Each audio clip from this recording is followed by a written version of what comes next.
Hello everyone, I'm Avi. As far as we know that from the 2025 January 1st, the world is getting totally reformed from the immigration wise and then their internal affairs.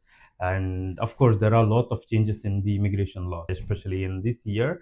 There are a lot of immigration rules and regulation has been reformed in Russia. And some of them are quite complicated. It made the life of the internationals quite complicated who was planning to enter into Russia in 2025. So I'm going to talk few of them which are very elementary and which is very essential for the internationals who are planning to come to Russia. So this video it's going to be like kind of guide how to overcome those kind of new immigrational things. But of course they did it to protect their country, but of course a little bit more complicate the lives of the internationals who lives in Russia and also who planning to come to Russia. So guys, sit tight, buckle up, and let's get into the video. Any internationals who are traveling to any international countries, whenever we just land in the airport, immediately you look for some SIM cards. Like that is the most essential and elementary thing that we look into every airports whenever we get down. So in Russia, they just put a checkpoint there itself. So if you come to Russia, if you are traveling for the first times or you've been many times, but this is, in 2025 you plan to travel, you can get a SIM card in airport. Immediately you can get the SIM card, but you cannot just get activated. SIM card will be there, it will be registered in your name, but you cannot call, you cannot send message, the internet will not be active, you cannot get any push notification to even activate your Wi-Fi. So in that case, like what I need to do, how to make activate. So in every places, for example, wherever you're gonna stay, in hotels or in hostels as a student, wherever you're gonna stay, just look for my document. I will just write it down in my description what it is. So look into my document. It's a office where you can apply your all your governmental documents. So you have to go to the office. It works all the day, 7 days, 365 days. 7 days in a week, 365 days all over the year it works, but the timings might change in the weekend days. So you just once you landed, immediately just get into this office and then ask them for two documents, SNILS and INN. These are the most important documents in Russia.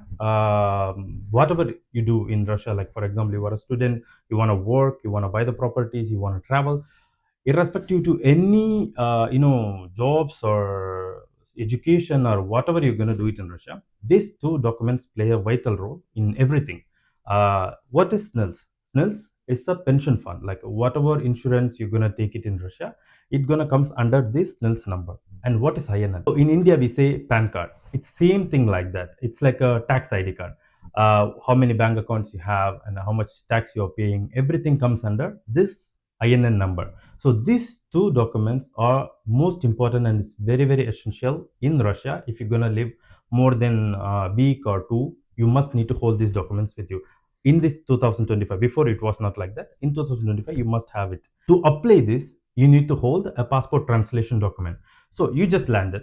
How can I hold the passport translation document? You need to translate your passport into Russian language, and you need to get notarized. So it's better if you're going to travel to Russia, ask your friends who are studying already here, or if you're going to travel for tourism or a business purpose, just ask your acquaintance who are already in Russia, just send their passport copy and make them to translate and get it notarized. Once you landed, try to get into the same day to the office or the next day, because it works all the 7 days in a week, so you can just try to get into as soon as possible.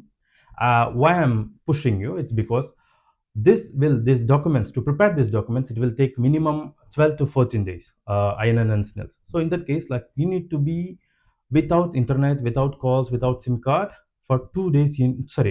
For 2 weeks you need to spend without any of these internet providers. You cannot do anything.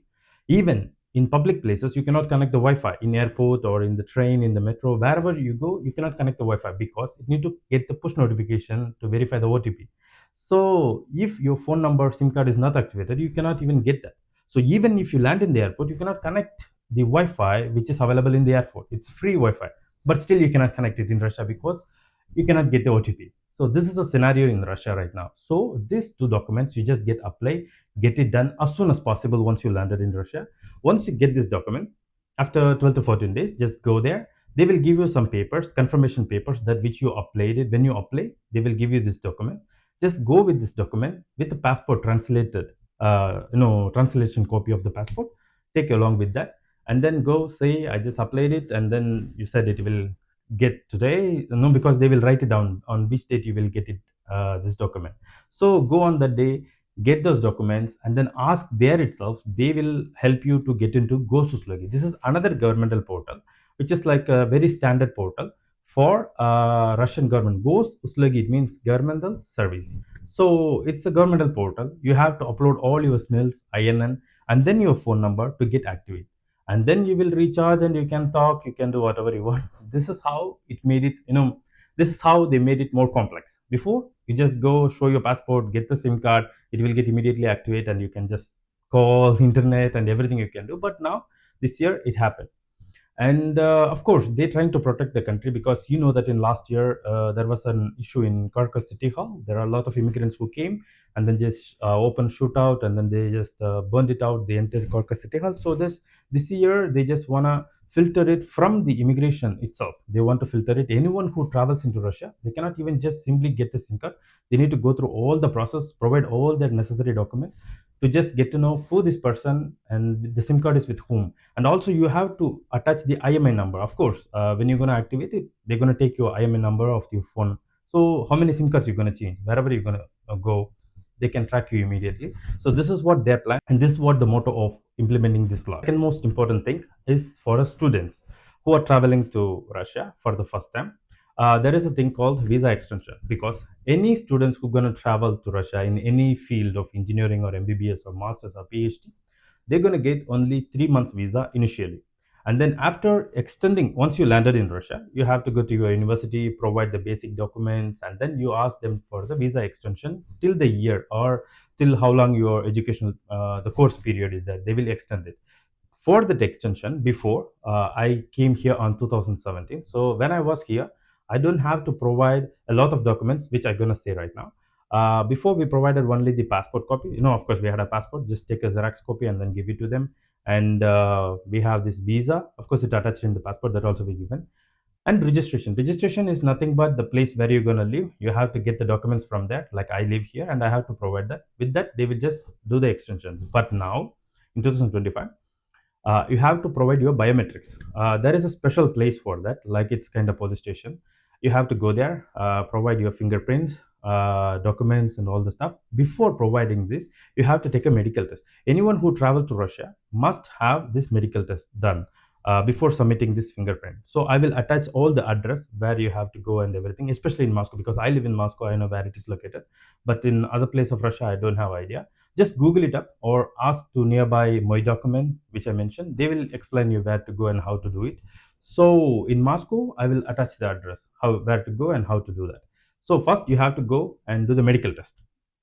It's all governmental things. There is nothing private in Russia. So don't think that I'm gonna post something related to me or something like advertisement. There is nothing like that. So it's all our governmental hospitals and governmental places where you're gonna do the fingerprints and everything. Of course, you have to pay for that. You will pay through a governmental service portal. It's called Gosuslugi. Again, there will be Gosuslugi fees. So you will pay all the things, and then you get your medical test. This medical test includes like hepatitis and then HIV test, all the basic things like tuberculosis. You don't have anything like kind of thing. So these all are the basic tests. They will do it in this medical examination, and after that, getting this document. This will take 1 week. Okay, you understand? This will take 1 week, and then after taking this document, you have to go to this fingerprints biometrics. That will take around 3 days, I think. So including these two documents along with this passport copy and all the stuff, you have to take it to your visa department in the university within 35 working days, not Saturday Sunday. Don't include Saturday Sunday. Without considering Saturday Sunday, within 35 days after your arrival to Russia, you must prepare all these documents and provide to your visa department, so that they will provide proceed for visa extension issues. So most of the students who are coming to Russia, they don't have idea. Within 7 days, you have to get a registration. Before, of course, from the beginning, there is a rules that even in 2017 when I came here, it was a rules. Once you landed in Russia, within 7 days, 7 working days, you must register yourself in some place where you're gonna live, and you have to provide these documents to the university. Must, it's very very mandatory. Recently, many students who didn't do it, they had requested to go back to their country and come back again. It's unnecessary thing, waste of money. So guys, once you landed in Russia, please go register yourself immediately in some hostels or in some hotels. Wherever you go, you can just ask, provide me a registration. They will provide you in 1 or 2 days. So these all are the very basic documents that you need to provide for your visa extension. So the third most important and one of the best reform that they have done is giving the temporary residence permit for the students. Anyone who traveling to study a full-time course, not like some Russian language course or something, any courses other than this kind of courses, short-term courses. If you're gonna study like kind of bachelor's or master's or PhD or MBBS, you can apply in the first year itself. You can just apply for your temporary residence permit. So you can ask to your university, or you can just find out in, just search it in Yandex browser, like where is Embade or where is Mfatse. So Mfatse. So you can just check it out in internet. So you will get to know where it is located. Just go ask them like how I need to proceed this process to get the temporary residence permit. Why students need to get a temporary residence permit? Actually, in Russia, it's not like a Europe or America. Like you are a student, you can just go do the part-time job for 20 hours or something. In Russia, it's not allowed that. You need to have certain documents to work officially, to sign a contract to any companies. So in that case, you must need to be provide some standard documents, some basic essential document, which is like this TRP or spravka from the university, not or and you have to provide a TRP documents, and also you have to provide a letter from the university. There are a lot of other documents to work officially while you are studying. So in that case, this is very very important document, and also it will open up a lot of possibilities for you to work officially in Russia in many ways. Like for example, when student comes, they cannot just directly get into, for example, he might have an IT or some engineering experience previously before coming to Russia to study. In that case, if he want to work officially, if he get this TRP, temporary residence permit, it will unleash him to around 75 percentage of what Russian does. We also can do it. We can even open a shop. We can even buy a rental property. So, we can buy a house. We can buy the land. We can do many things that which Russians also does. Like when you are in student visa, you cannot open a shop, or you cannot register any LLC or a private limited company, or you cannot do nothing. You can just study and you can work part time, but you cannot go a little bit more further. But if you have a TRP, temporary residence permit, it will unleash many opportunities to you. So that's why they provided this TRP. And then after finishing, for example, you are doing 4 years bachelor's degree or 2 years master degree, this temporary residence permit will be provided till the period of the course. If it is 4 years bachelor's, you will get 4 years TRP, and if it is for 2 years masters, you will get 2 years temporary residence permit. End of the temporary 2 years like master's program or bachelor's program, you can claim your permanent residence. Once you completing when you while you're completing your bachelor's degree, provide the additional documents like your educational documents. You studied in Russia, you have the proficiency in Russian language, you have good marks, and then you are eligible candidate to apply for the permanent residence. In next video, I will just explain how I got my permanent residence in Russia with the education. I got graduate here. So with the education, how I got my permanent residence, I will give you a full length video about from the basic to till the date how I got it. So that will be in my next video. And when you're gonna work as a student, if you want to work, still I told you in the beginning, there are two documents once you landed in Russia you have to apply. That's SNILS and INN. You need these documents to apply your work as well. So whatever you're gonna do it in Russia, these two documents will play a vital role. So always keep these documents with you. Even get a small file, put it back, and keep always this document in your bag wherever you go. Just carry this document along with your passport and all the stuff. So these are one of the quite good and most helpful reformation that happened for the internationals in Russia this year. So finally, I'm gonna say like how we can travel directly to work instead of as a student or business or tourism. How you're gonna apply for the work in Russia, and how you're gonna travel here directly from any countries. Like how you're gonna go. So first thing is like you need to apply from your country to with your experience and all the stuff. If you are a highly qualified person, the company can provide you HQS, high qualified visa. They will provide you, and then you can travel with that visa. It's a 3 years visa. You can directly travel from there. But there are a lot of scammers, and then there are a lot of agencies who are like doing fraud and then trying to bring the people, saying a lot of lies like you can go with the student visa and you can directly convert into work visa, or you can go in a business visa, you can go in a visiting visa. There is nothing like a visiting visa, it's a tourist visa. So you can go in this visa and you can directly convert them into the work visa. It's impossible to do that. Even a student visa cannot be converted into work visa.